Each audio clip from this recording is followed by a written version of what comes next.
Magaalada Muqdisho ee caasimadda dalka Soomaaliya, gaar ahaan daljirka Daasoon, waxaa ka socda bannaanbax ka dhan ah faragelinta sii xoogaysatay ee Israa'iil ay ku hayso Soomaaliya, gaar ahaan qayb ka mid ah Soomaaliya, xilli markaa Israa'iil ay u aqoonsatay Somaliland dal madax-bannaan.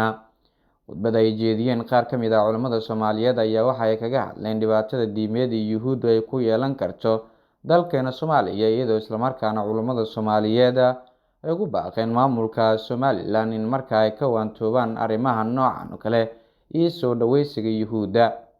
Abwaano goobtaasi ku sugnaa ayaa gabayo iyo sidoo kale geeraaro ay kaga hadlayaan markaa aqoonsiga Israa'iil ay ku aqoonsatay maamulka Somaliland oo ka mid ah markaa maamulada hoostaga dowladda federaalk ee Soomaaliya.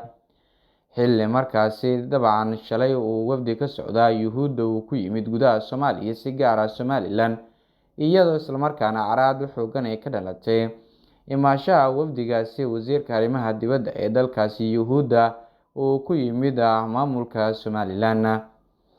Maanta bannaanbaxyo waaweyn oo laga soo horjeedo aqoonsiga iyo faragelinta qaawan ee Israa'iil ayaa waxa ay si toos ah kaga socdaan daljirka Daasoon ee magaalada Muqdisho. Bannaanbaxan waxaa hogaaminaya culimada Soomaaliyeed, iyadoo isla markaana halkaasi ay ku wada sugan yihiin shacab aad u fara badan oo dabcan kasoo horjeeda guud ahaanba aqoonsiga iyo faragelinta Yuhuudda ay ku hayso dalkeena Soomaaliya.